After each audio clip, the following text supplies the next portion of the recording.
오늘 은혜 받으실 하나님 말씀은 에베소서 5장 22절로 33절 말씀 되겠습니다. 아내들이여 자기 남편에게 복종하기를 주께 하듯 하라. 이는 남편이 아내의 머리됨이 그리스도께서 교회의 머리됨과 같음이니 그가 바로 몸의 구주시니라. 그러므로 교회가 그리스도에게 하듯 아내들도 범사에 자기 남편에게 복종할지니라. 남편들아 아내 사랑하기를 그리스도께서 교회를 사랑하시고 그 교회를 위하여 자신을 주신같이 하라. 이는 곧 물로 씻어 말씀으로 깨끗하게 하사 거룩하게 하시고 자기 앞에 영광스러운 교회로 세우사 티나 주름 잡힌 것이나 이런 것들이 없이 거룩하고 흠이 없게 하려 하심이라. 이와 같이 남편들도 자기 아내 사랑하기를 자기 자신을 같이 할지니 자기 아내를 사랑하는 자는 자기를 사랑하는 것이라. 누구든지 언제나 자기 육체를 미워하지 않고 오직 양육하여 보호하기를 그리스도께서 교회에게 함과 같이 하나니 우리는 그의 몸의 지체임이라. 그러므로 사람이 부모를 떠나 그의 아내와 합하여 그 둘이 한 육체가 될지니 이 비밀이 크도다. 나는 그리스도와 교회에 대하여 말하노라. 그러나 너희도 각각 자기 아내 사랑하기를 자신같이 하고 아내도 자기 남편을 존경하라. 아멘.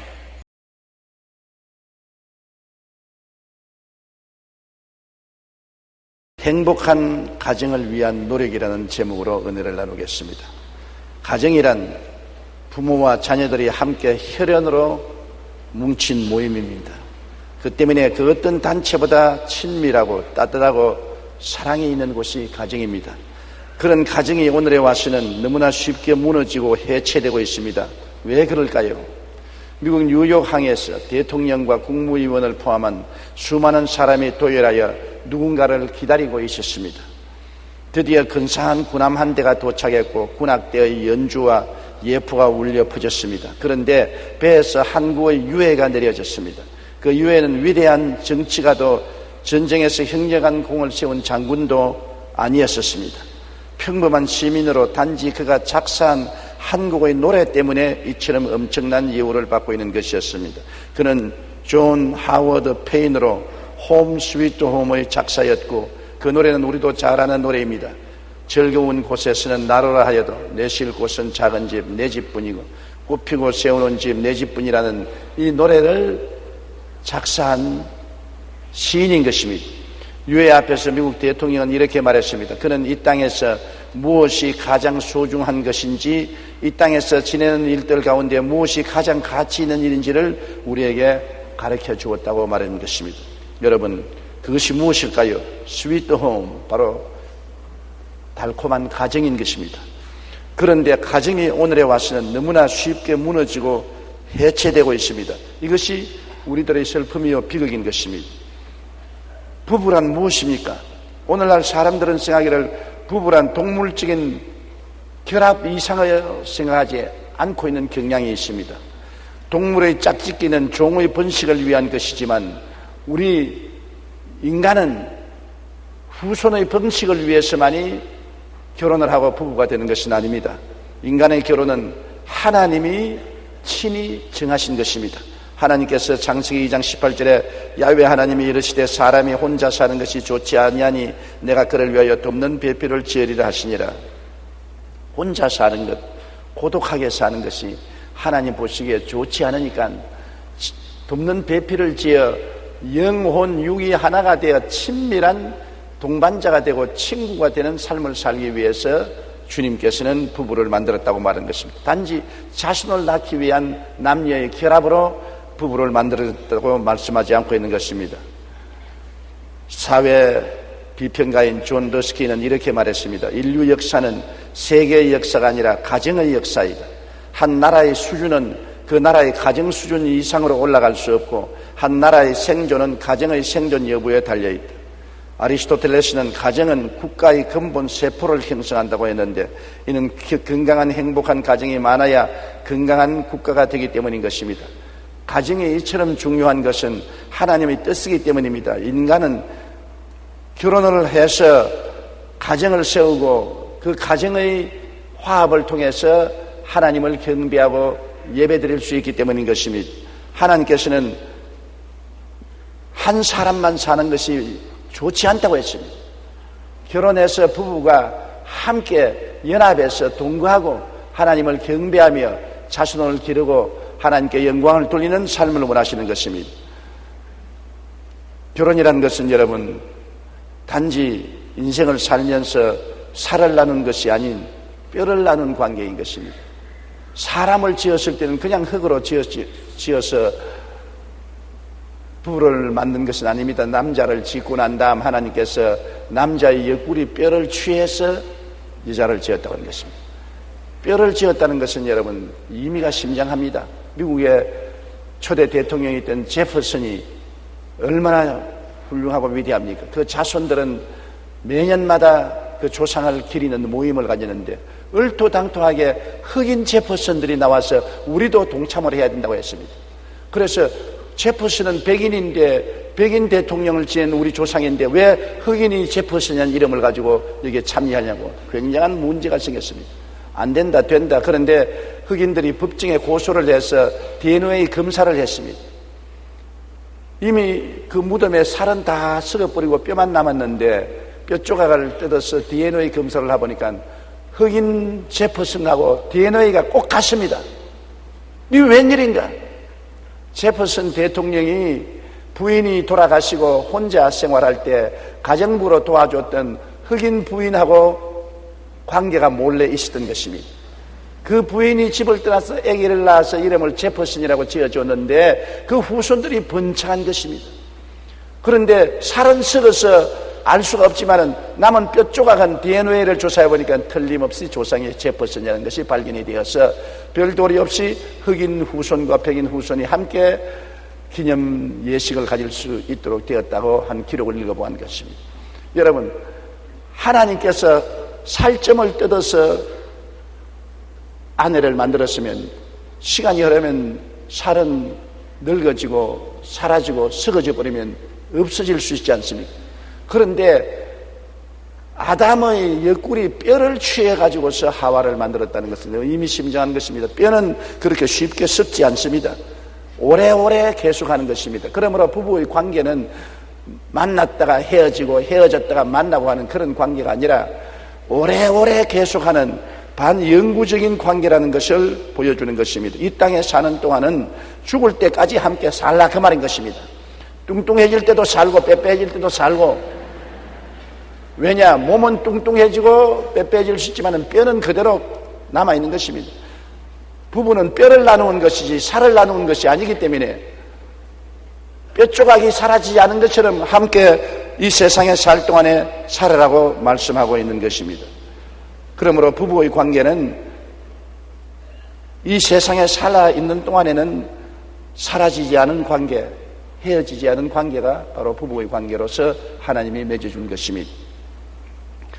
그런데 여러 가지 인권 문제가 생겨서 남녀 동등이니 아니니 남존 여비니 그런 말들이 많은데 성경적으로 우리가 보면 하나님께서 상징적으로 갈비뼈를 떼서 여자를 만들었다니까 갈비뼈라는 것은 머리에 붙은 것도 아니고 발끝에 붙은 것도 아닌 것입니다.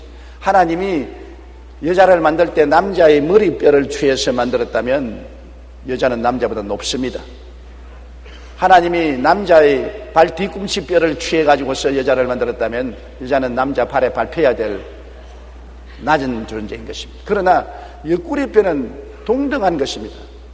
그러므로 하나님께서 여자를 만들 때 남자의 옆구리 뼈를 취해서 만들었다는 것은 동등한 위치에서 만들었다는 것입니다. 갈비뼈는 심장에 가장 가까우니까 사랑으로서 하나로 동등한 인권을 가지고 살라고 말씀한 것입니다. 갈라디아서 3장 28절에 남자나 여자나 다 그리스도 예수 안에서 하나라고 말한 것입니다. 그러나 가정을 이루고 사는 데 있어서의 위계 질서는 다릅니다. 이 세상의 사람들이 다 동등한 인권을 가지고 있지만 다 회장이고 다 사장이고 다 간부 사원이고 그렇게 될 수는 없는 것입니다.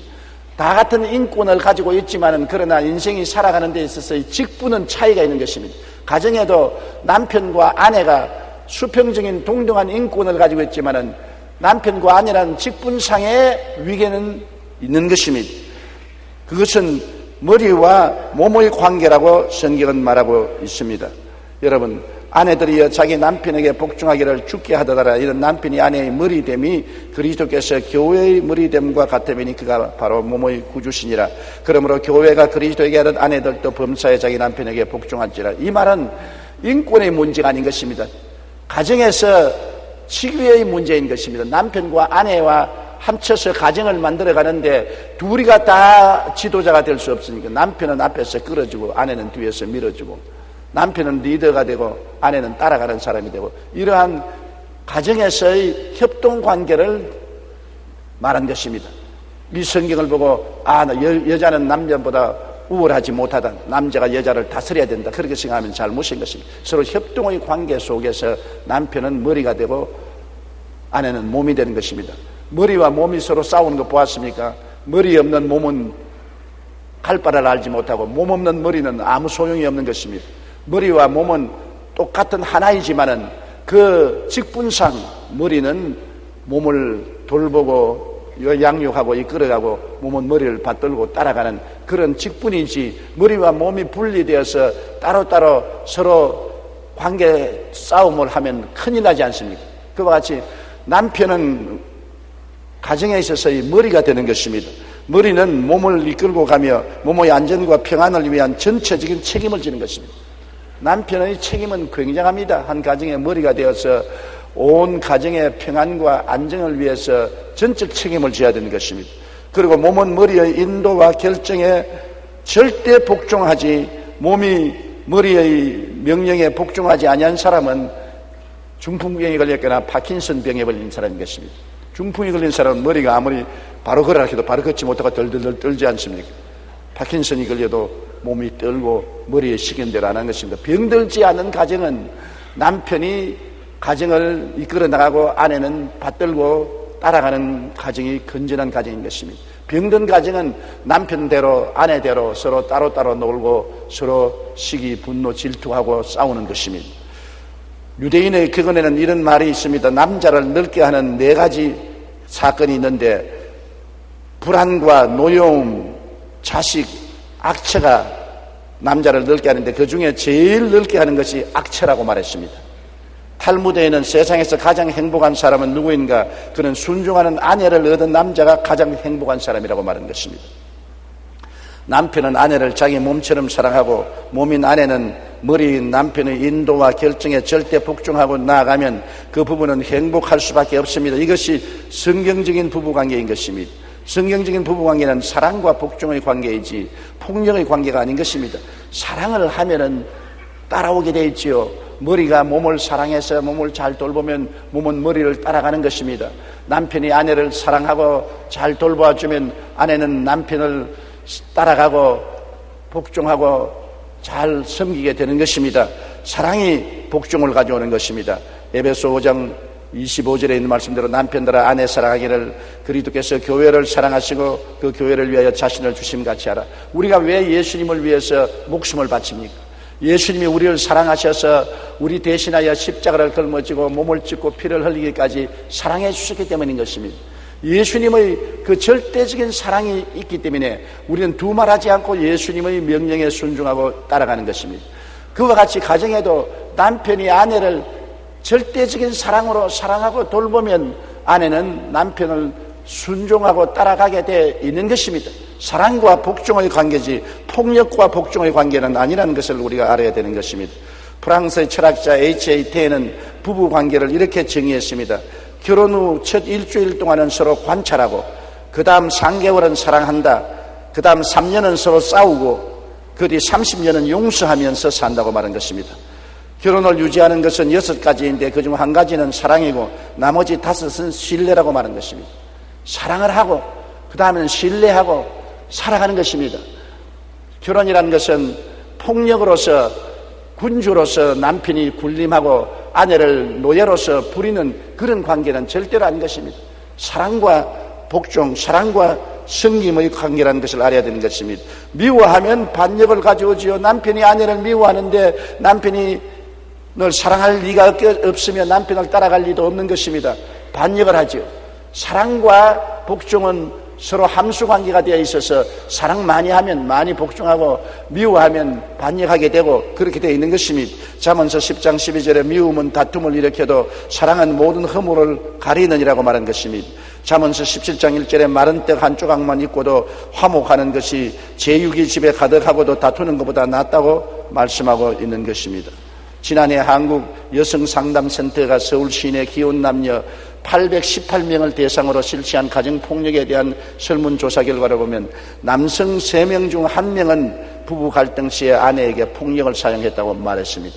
폭력을 사용한 남성 중 80%는 물건을 집어 던지거나 아내를 세차게 밀치고 손바닥으로 뺨을 때리는 폭력을 사용했으며 20%는 심각한 폭력 수준으로 발로 차거나 주먹을 때리거나 물건으로 때리고 심지어는 칼이나 흉기로 위협하기도 한 것으로 나타나 있습니다. 2005년 한국가정법률상담소에서는 이혼 상담을 하는 이유 중 폭력으로 인한 것이 전체의 3분의 1이 넘는다고 말하고 있는 것입니다. 부부관계라는 것은 동등한 인권관계입니다. 하나님께서 여자를 지으실 때 남자의 갈비뼈를 취하신 것은 부부가 수평적인 관계임을 상징적으로 보여준 것입니다. 부부관계는 결코 폭력으로 이끌어가서는 안 됩니다. 오직 남편과 아내가 앞에서 끌어주고 뒤에서 밀면서 한 수레라는 가정을 만들어가는 관계이지 폭력 관계는 결코 아닌 것을 우리가 알아야 되는 것입니다. 우리가 원만한 부부관계를 위해서 늘 생각해야 될 것이 있습니다. 그것은 서로 이해하고 이해시키기 위해서 노력해야 되는 것입니다. 모든 것을 이해를 시켜야 되는 것입니다. 서로 생판 모르는 남남끼리 모여서 한 지붕 밑에서 한 솥에 밥을 먹고 함께 사는데 서로 마음이 꼭 일치할 수가 없는 것입니다. 교육이 다르고 자라는 환경이 다르고 생각이 다릅니다. 더구나 외국인끼리 결혼한 사람은 문화조차 다르고 언어조차 다르기 때문에 굉장히 함께 살아간다는 것은 힘이 드는 것입니다. 그러므로 원만한 부부관계를 위해서는 서로 이해하기 위해서 대화를 많이 해야 되는 것입니다. 힘으로 상대를 굴복하려고 하지 말고 계속해서 이야기를 해요. 이야기를 하다 나중에는 할 말이 없어 뒤로 넘어질 때까지 이야기를 하라고 해요. 아무리 유능한 남편이라도 자기가 유능하니까 너는 날 따르라 내 결정한 것을 그대로 간다면 유능하지 못한 아내는 이해하지 못하기 때문에 마음의 갈등을 느끼게 되는 것입니다. 유능한 남편이라도 유능하지 못한 아내하고 이야기를 하고 또 하고 해서 나중에 이야기거리가 사라질 때까지 해야 되는 것입니다. 일본 사람이 한국 사람하고 다른 것은 일본 사람은 무엇을 할 때 모이면은 굉장히 서로 대화를 많이 합니다. 그래서 나중에는 할 이야기가 없어질 정도로 대화를 많이 해서 결정을 내리는 것인데 우리 한국 사람은 대개 모이면 지도자가 유능한 사람은 그대로 이렇게 내가 결정했으니 따라오시오. 그리고 결정을 하고 밀고 나가는 것입니다. 그래서 나중에 갈등이 많고 알력이 많은 것을 우리가 볼 수 있는 것입니다. 로마서 12장 16절에 서로 마음을 같이하여 높은 데 마음을 두지 말고 도리어 낮은 데 처하라고 말했었으며 잠언서 15장 4절에 온순한 혀는 곧 생명나무이지만 패역한 혀는 미움을 마음을 상하게 한다고 말하고 있는 것입니다. 이해하고 이해시키기 위해서 노력하는 것은 굉장히 우리 삶에 중요한 것입니다. 이해가 안 되면 될 때까지 이야기를 하십시오. 그리고 정이해가 안 되면 그 다음 그 일은 안 하는 것이 좋습니다. 이해가 되어서 서로 손을 붙잡고 갈 수 있어야만 되는 것입니다. 나는 전에 텔레비에서 보니까 한 동리에서 부부간에 발 묶어서 뛰는 경기를 한다고 발표를 하고 난 다음에 그 경기에 나가려고 한 노부부가 한 달 전에 벌써 서로 발을 묶고 자요. 밤에도 발을 묶고 자고 한 사람이 화장실에 가면 밤중이라도 끌려가야 돼요. 화장실에. 그리고 밥 먹을 때도 발을 묶고 먹고 부엌에도 발을 묶고 따라가고 한 달을 발을 묶고 둘이가 왔다 갔다 하니까 초등학교 때 운동장에 나가서 운동시합에 발 묶고 뛰는데 당연히 1등을 하고 말한 것입니다. 한 달 동안 발 묶고 살았기 때문에. 이와 같이 둘이가 서로 보조를 맞추고 훈련이 되니까 유능하게 할 수 있는 것입니다. 이해와 동정도 한 가지인 것입니다. 서로 계속해서 이해해서 마음이 하나로 묶어서 가면은 나중에 어떤 일이라도 다툼이 없이 쉽게 일을 해나갈 수가 있는 것입니다. 그리고 상대의 심정에 동정을 하고 관심을 가져야 되는 것입니다. 가장 사람의 마음속에 상처를 주는 것은 무관심인 것입니다. 내가 밥을 먹든지 안 먹든지, 잠을 자든지 안 자든지, 아프든지 건강하든지 행복하든지 안 하든지, 내가 살 게 뭐냐 알 게 뭐냐, 그냥 기숙사에서 함께 사는 것이지 나는 관심 없다. 이런 무관심을 가지면 그것이 마음에 깊은 상처를 가져오는 것입니다. 상대방의 섬세한 감정에 동정을 하고 관심을 깊이 가지고 감동을 시키려고 해야 되는 것입니다. 사람은 감동이 있어야 사는 것입니다. 즐거운 때 함께 즐거워하고, 슬퍼할 때 함께 슬퍼하고, 어려움을 당할 때 함께 고뇌하고, 좋을 때는 함께 기뻐해주는 이러한 일이 있어야 인생이 서로 감동을 하고 살 수 있는 것입니다. 왜 사람들은 이웃을 방문할 때 손에 조그마한 과자나 그러나 꽃이라도 한 포기 가지고 갑니까? 신방을 그냥 가면은 감동을 하지 않지만 과자를 갖다 준다든지 꽃을 갖다 주면 감동을 합니다. 더구나 서양 사람들은 집을 방문할 때 반드시 꽃 한 포기를 사갑니다. 꽃을 사가면 그 집안 식구가 그 꽃을 받아서 냄새를 맡고 고맙다고, 꽃이 이쁘다고 굉장히 칭찬을 합니다. 그 꽃 한 포기를 가지고서 방문하는 사람도 마음에 감동이 되고 방문을 받는 사람도 감동이 되고, 그래서 서로 동정을 하게 되고 하나가 될 수가 있는 것입니다. 무관심은 상처를 가져옵니다. 많은 위로와 칭찬이 반드시 필요한 것입니다. 사람을 감동시키는 칭찬 얼마나 좋은지 모릅니다. 조그만 일을 해도 그것에 대해서 칭찬을 하고, 조그만 일을 하는 것을 보고도 기뻐하고 손바닥을 쳐주고 하면 감동이 되는 것입니다. 내게 관심을 가지고 있구나, 그래서 기뻐하는 것입니다. 어린아이들이 이제 겨우 그런 말을 하고 말을 하게 되면 자기에게 관심을 끌기 위해서 고함을 칩니다. 부모들이 이야기하고 자기 말을 안 들어주면 물건을 잡아 던지고 고함을 치고 야단법석을 하는 것은 자기에게 관심을 끌어달라는 것입니다. 벌써 어린아이 때부터 어린아이들은 자기에게 관심을 끌어주기를 원하는 것입니다. 어른들 또한 가집니다. 관심을 끌어주기를 원하요. 가정에서 아내는 남편이 아내의 수고와 헌신에 관심을 끌어주기를 원하고, 남편은 남편대로 수고하고 애쓰며 가정을 돌보는데 아내가 이해를 하고 관심을 기울여 주기를 원하고, 감사하고 칭찬해 주기를 원하는 것입니다. 우리의 평범한 삶 속에 조그마한 일에 감사하고 칭찬하는 것을 잊지 마십시오. 이것이 굉장히 우리 삶의 활력소가 되고 기름을 쳐주는 것이 되는 것입니다. 베드로전서 3장 8절에 너희가 다 마음을 같이하여 동정을 하라. 서로 마음에 감격을 하고 함께 마음을 나누라는 것입니다. 잠언서 12장 16절에 칼로 찌름같이 함부로 말하는 자가 있거니와 지혜로운 자의 혀는 양약과 같으니라. 막 상대방을 칼로 찌른 듯이 비평하고 평론해서 피를 흘리게 하는 사람이 있는가 하면 그 말로서 치료하는 약 같은 입술도 혀도 있다는 것입니다. 말을 막말하는 사람 참 많습니다. 만나서 다른 사람의 허물을 그자로 지적하고 다른 사람의 결점을 그대로 말하고 옷을 벗기고 싹 살키는 사람이 있습니다. 이러한 사람은 가는 곳마다 분쟁을 일으키는 것입니다. 그러나 남을 위로하고 격려하고 힘을 주어서 치료하는 양약 같은 혀도 있는 것입니다. 그러므로 상대의 심정에 동정을 해야 올바른 결혼 생활을 할 수가 있는 것입니다. 남편들은 아내의 심정에 동정을 하고 아내에게 감동을 주십시오. 아내도 남편의 마음에 동정하고 감동을 주고 칭찬하고 감사하는 일을 하십시오. 왜 사람들은 칭찬을 안 하는지 모르겠습니다. 어린아이도 칭찬하면 즐거워하는 것입니다. 고래도 칭찬하면 춤을 춘다고 말합니다. 하물며 사람은 칭찬하면 얼마나 격려가 되는지 모르는 것입니다. 그런데 우리는 너무나 칭찬에 인색한 것입니다. 우리는 충분히 넘치도록 칭찬하고 감사하는 삶을 살 때 가정이 원만하고 기름진 가정이 될 수 있는 것입니다. 그리고 부부간에 행복하게 살기 위해서는 무조건 하고 참는 것이 좋습니다. 조건 붙이지 마십시오. 부부간에 싸워서 이기면 손해봅니다. 이 세상에 이겨서 손해보는 것은 부부싸움인 것입니다.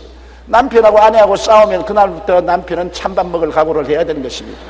아내의 무관심 속에 살아야 되는 것입니다. 아내도 남편하고 싸우면 남편이 이제는 집에 안 돌아오고 바깥으로 돌기 시작하면 굉장히 그 결과가 고약하게 되는 것입니다. 이기면 손해보는 게임이 부부간의 싸움인 것입니다. 부부간에 싸워서 저도 본전입니다. 져서 손해날 것 없는 것입니다. 그러므로 이기도 손해나고 저도 본전인 것이므로 부부간에 무조건 하고 참는 것이 좋습니다. 잠언서 12장 11절에 미련한 자는 당장 분노를 나타내거니와 슬기로운 자는 수욕을 참는다고 말한 것입니다. 잠언서 19장 11절에 노하기를 더디하는 것이 사람의 슬기요 허물을 용서하는 것이 자기의 영광이라고 말한 것입니다. 부부간에는 더구나 더 허물을 들추어내지 마십시오. 사람이 온전한 사람 없습니다. 여러분, 하나님이 지은 날도 밤이 있고 낮이 있는 것처럼 인간의 온전히 잘하는 것만 있고 못하는 것이 하나도 없는 인간은 없지 않습니까? 그러므로 남편도 장점도 있고 단점도 있고 부인도 장점도 있고 단점이 있는데 절대로 자꾸 단점을 들추어내어서 상처를 입히면 안 되는 것입니다. 닭을 키워보면 닭은 몸에 조그마라도 무슨 두드러기가 나든지 몸에 상처를 입으면 다른 닭들이 와서 자꾸 쪼아가지고서 나중에 창자가 나오도록 쪼아서 죽여버리는 것입니다. 부부간에는 서로 상대의 상처를 자꾸 끄집어내어서 상처를 입히고 결점을 지적하면 안 됩니다. 모른 채 하고 넘어가야만 되는 것입니다. 허물을 용서하는 것이 굉장히 가정을 원만하게 이끌어가는 방법이 되는 것입니다. 자꾸 허물을 더 치워내면 안 돼요. 더구나 부인들은 기억력이 굉장히 좋습니다. 남편들은 기억력이 나빠서 옛날 것은 잊어버리는데 부인들은 기억력이 좋아서 싸움이 벌어지면 10년 전에 일어난 일도 다 이야기합니다. 당신 10년 전에 이렇게 했잖아요. 그것이 남편의 마음속에 분노를 터뜨리게 하는 것입니다. 잊어버려야 돼요. 과거는 다 잊어버리고 남의 약점을 덜 치워내지 말고 언제나 싸움을 하더라도 자존심을 건드리면 안 되는 것입니다. 자존심을 건드려 놓으면 도저히 치료할 수 없는 상처를 입히게 되는 것입니다. 싸움은 두 사람이 하는 것이기 때문에 두 사람만 이야기하지 친정집 이야기까지 다 끄집어내지 말고 시가집 식구 이야기까지 다 끄집어내고 그렇게 해서 자존심을 상하게 해서는 결코 안 되는 것입니다. 절대로 자존심을 상하는 과거를 더 주워내지 말고 허물을 용서하는 것이 가정을 영광스럽게 이끌어가는 것입니다. 여러분, 상대를 자기 소유물로 생각하는 잘못된 생각을 가지게 해서는 안 되는 것입니다. 아내도 남편의 소유물이 아닙니다. 그리고 또 남편도 아내의 소유물이 아닌 것입니다. 하나님이 함께 살라고 보낸 하나님의 사자들인 것입니다. 그러므로 자기 소유물로 생각하고 과도한 간섭을 하면 안 되는 것입니다. 굉장히 잔소리 많은 남편하고 살려고 하는 아내가 있습니까? 바가지 계속 끓는 아내하고 살고 싶은 남편이 있는 것입니까? 서로 과도하게 간섭을 하면 안 되는 것입니다. 미국의 위대한 대통령이었던 카터 대통령의 아내 로자리는 남편하고 종종 싸웠었습니다. 카터 대통령하고 부인이 왜 싸웠냐 하면 카터 대통령은 시간을 엄하게 지켜요. 약속 시간 1분 전에는 반드시 가 있어야 돼요. 그런데 그 아내 로자리는 느릿느릿 해가지고서 몸 치장한다, 얼굴 화장한다 하고 언제나 모임에 늦어져요. 그렇기 때문에 남편이 아내 로자린 때문에 모임에 늦어질 때가 한두 번이 아니었기 때문에 남편이 모임만 있으면 신경을 곤두세우고 벌써 1시간 전에 부인 보고 빨리 부인이 예 하면서 언제나 늦습니다. 그래서 그 때문에 모임에 갔다 와서는 대판 싸우곤 했습니다. 그런데 카터 대통령이 부인을 아무리 재촉을 해봐도 태어날 때부터 느릿느릿한 성격을 가지고 태어나서 고쳐지지가 않는 것입니다. 그래서 어느 해 부인의 생일이 되었는데 생일 카드에 카드가 이렇게 기록했습니다. 아무리 고치려고 해도 안 되니 그냥 있는 그 모습대로 수용을 하려고 작정했습니다. 여보, 오늘까지 당신을 많이 괴롭혔는데 지금부터 당신은 시간 지키는 일에 있어서 자유롭게 사십시오. 이 카드를 받고 부인이 띠룩띠룩치 기뻐하면서 당신이 나에게 준 가장 최고의 생일 선물이라고 칭찬을 했습니다. 시간 지키는 데서 자유롭게 되므로 왜 그렇게 좋아했냐면 이제 싸움을 안 하게 됐다는 것입니다. 그 다음부터는 늦게 일어나도 남편이 말도 안 하고 기다리는 것입니다. 아예 이제 그것을 수용하고 받아들인 것입니다. 이처럼 상대방의 성격이 있고 생활 습관이 있고 생각이 있기 때문에 그걸 일일이 간섭해서 나처럼 되라고 하면 안 되지요. 자꾸 나처럼 되라, 내처럼 생각하고 내처럼 말하고 내처럼 행동하라고 하면 안 되는 것입니다. 너무 과도한 간섭을 하면 안 돼요. 살림을 부인에게 맡겨놨으면 남편이 부인 살림을 그저 알듯 모르듯 지나가야지, 일일이 매일같이 부인 가계부 조사 다 하고 부엌에 들어가서 일일이 찬장 다 열어보고 어떻게 사느냐 전부 간섭을 하면 신경이 있어서 살 수 없는 것입니다. 어떤 부인은 매일같이 남편 포켓도 뒤집니다. 포켓에 뭐가 있느냐 다 뒤지고 남편 옷 다 냄새 맡아보고 그렇게 신경을 쓰면 못 살아가는 것입니다. 서로서로의 생활에 프라이버시가 있기 때문에 서로서로의 생활에 자유를 주고 너무 간섭을 하지 말아야 되는 것입니다. 과도한 사생활을 침해하면 부부싸움이 끝이 없습니다. 미국의 워싱턴 주립대학의 존 카트먼 석자 교수는 부부 문제 치료 관련의 세계적인 권위자입니다.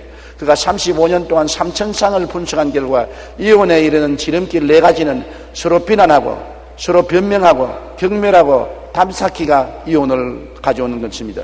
이에 대한 부부 문제의 처방은 다음과 같다고 말하는 것입니다. 부부 싸움은 부드럽게 시작하라. 아내가 부드러운 말로 꺼내면 남편의 감정이 이완되고 사고 판단을 하는 두뇌 전주엽이 활성화된다고 말하는 것입니다. 그러므로 싸움을 할 때 고함을 치고 앙탈을 부리고 싸움을 하지 말고 부드럽게 말을 하는 것입니다. 여보, 왜 그래? 당신은 왜 그래?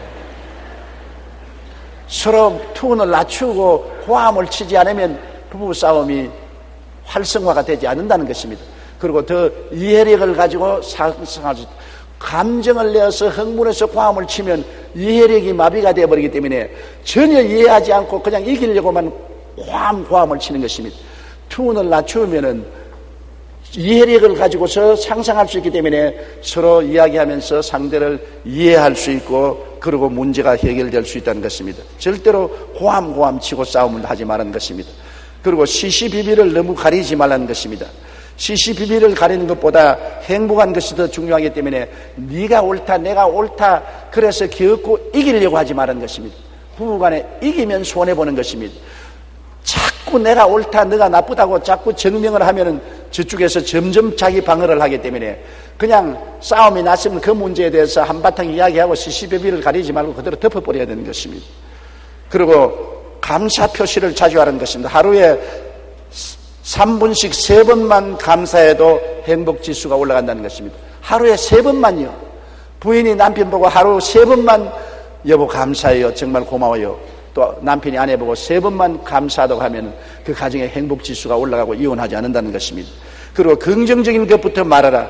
안정된 부부는 긍정적인 행동과 부정적인 행동의 비율이 5대1이라는 것입니다. 모든 것을 긍정적으로 보고 말하고 행동을 하라는 것입니다. 어두운 것은 어느 곳이나 있어요. 우리가 밖에 나가면 그 빌딩 밑에도 그늘이 있고 나무 밑에도 그늘이 있고 다리 밑에도 그늘이 있습니다.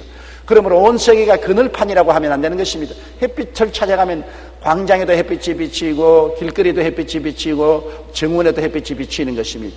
우리가 가정에 같이 살면서 부정적인 것을 보면은 얼마든지 비난하고 공격하고 흠을 잡을 수가 있는 것입니다. 그러나 긍정적인 것을 보면 또 아름답고 행복한 것을 찾을 수가 있는 것입니다. 긍정적인 것을 5번 말하고 부정적인 것을 하나만 말하는 5대1 비율로 말하면 가정이 원만하게 잘 살아간다는 것입니다. 카트먼 박사는 상대에 대한 관심과 배려가 서로에 대한 친밀함과 신뢰감의 기초가 된다고 말한 것입니다. 서로 관심을 가지고 서로 돌봐주는 것 얼마나 좋습니까? 여러분, 남편 퇴근할 때 문에 따라 나와서 옷 좀 털어주고 구두 신으려고 할 때 구두 주고 주는 것, 그 별 수고가 아닌 것입니다. 그 남편이 어떻게 생각하냐면 나에게 관심을 가지고 있구나. 그에 대해서 굉장히 친밀감을 느끼게 되는 것입니다. 부인이 밥비당 할 때 남편이 너 핸드백 잊어버렸으면 핸드백 들여다 주고 종종 핸드폰 두고 나가면 핸드폰 갖다 주는 것, 관심을 기울여 주는 것, 이것은 나에게 대해서 배려를 하고 있구나. 마음이 뜨거워지는 것입니다. 서로 관심을 가지고 배려해주고 감사하고 감격을 가지게 되면 부부는 행복한 가정생활을 할 수가 있는 것입니다. 그리고 상대의 행복을 위하여 협조해야 되는 것입니다. 우리는 함께 사는 것이기 때문에 내 행복만 위하고 상대의 행복에 대해서는 무관심하면 안 되는 것입니다. 어쩐지 상대가 인생을 행복하게 살고 기쁘게 살고 성공하고 인생을 살게 하기 위해서 최선을 다해서 도와주는 일을 해야 되는 것입니다. 남편도 아내가 성공하고 행복하게 살기 위해서 남편이 할 수 있는 일은 다 희생을 하고 도와주고, 아내도 남편을 도와줘야 되는 것입니다. 나는 존 허스턴 목사님, 우리와 같이 30년을 선교사로 한국에서 일한 그분과 해외여행을 많이 했는데, 언제나 놀라운 것은 꼭 가방을 열면은 가방에 부인 편지가 있어요. 내 생각에는 늘 사는데 무슨 편지를 하느냐. 꼭 남편이 해외여행 가면 가방을 열면 제일 먼저 눈에 부인이 평안히 갔다 오라는 행복한 편지를 해놨어요.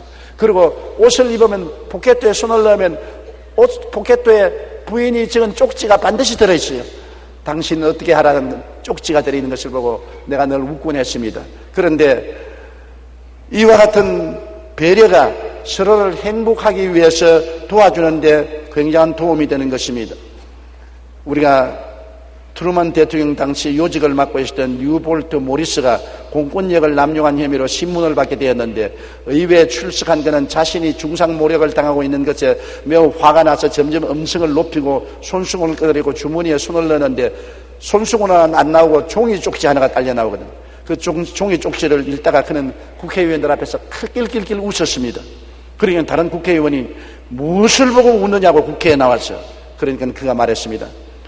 저는 화가 나면 음성을 높이는 습관이 있습니다. 그리고 옷을 벗어 던지는 습관이 있어요. 이걸 아는 아내가 오늘 국회에 나오는 나에게 복귀할 쪽지를 써놓았었습니다. 여보, 아무데나 함부로 옷을 벗어 던지고 고함을 치지 마세요. 이 주머니에 쪽지를 넣어놨기 때문에 내가 이걸 보고 내가 웃었습니다. 그러니까 온 국회의원들이 다 웃고 난 다음에 좋은 아내 덕분에 그만 청문회에서 용서를 받고 문제가 해결되었다는 것입니다. 서로 도와주는 것, 적은 결점을 보완해주고 도와줌으로 말미암아 행복한 인생을 살아갈 수가 있는 것입니다. 여러분, 결혼이라는 것은 다른 개성과 성장 과정과 교육과 인생 경험이 다른 남녀가 부부가 되어 산다는 것은 결코 쉬운 일이 아닌 것입니다. 어느 분이 책을 짓기를 화성과 수성에서 온 사람이 지구에서 함께 산다고 말한 것입니다. 그처럼 성장 과정도 다르고 사고도 다르고 개성도 다르고 취미도 다른 두 사람이 함께 모여 살자면은 자기 마음대로 고집대로 살아서는 결코 안 되는 것입니다. 이 수많은 시련과 어려움을 극복하고 살아가는 길은 예수 그리스도의 십자가의 사랑을 생각하고 언제나 상대를 이해하려고 끝없이 노력을 하십시오. 예수님의 사랑을 통해서 상대를 이해하려고 하고, 그 다음에 상대의 감정에 동정하고 언제나 감격하고 칭찬하고 위로하고 격려하고, 그 다음 어떠한 일이 있든지 사랑하기로 결심을 하고, 좋은 점만 사랑하지 말고 못된 점, 결점까지도 사랑하려고 결심을 하고, 그리고는 참는 것입니다. 한 번도 참고 두 번도 참고 세 번도 참고 네 번도 참고 100번도 참아 계속해서 참는 것이 인생인 것입니다. 인생이란 로man틱한 삶만 사는 것이 가정 부부가 생활이 아닌 것입니다. 부부의 생활이란 로man틱한 생활은 얼마 없고, 그 다음은 긴 삶을 서로 이해하고 동정하고 사랑하고 참으면서 살아가는 것입니다. 여러분께서 오래 참음으로 행복한 가정을 이루고 하나님께 영광 돌리게 되시기를 주님 이름으로 축원합니다. 우리 다 같이 고개 숙여 기도드리겠습니다. 사랑이 많으신 우리 아버지 하나님, 가정의 달에 우리 가장 중요한 것이 부부의 행복과 사랑입니다. 부부가 깨어지고 가정이 무너지면 사회가 불안하게 되고, 사회가 흔들리면 국가가 불안하게 됩니다. 우리는 주 예수 그리스도 안에서 하나님의 은총 중에 서로 남남끼리 만나서 한 가정을 이루고 사는데 이해와 동정과 사랑과 인내를 가지고 훌륭한 가정을 만들어 살 수 있게 만들어 주시옵소서. 우연하게 행복한 가정이 되는 것이 아니고 끝없는 노력과 힘쓰므로 된다는 것을 알고 노력하고 애쓰는 우리들이 되게 도와주시옵소서. 예수님 이름으로 기도드리옵나이다. 아멘.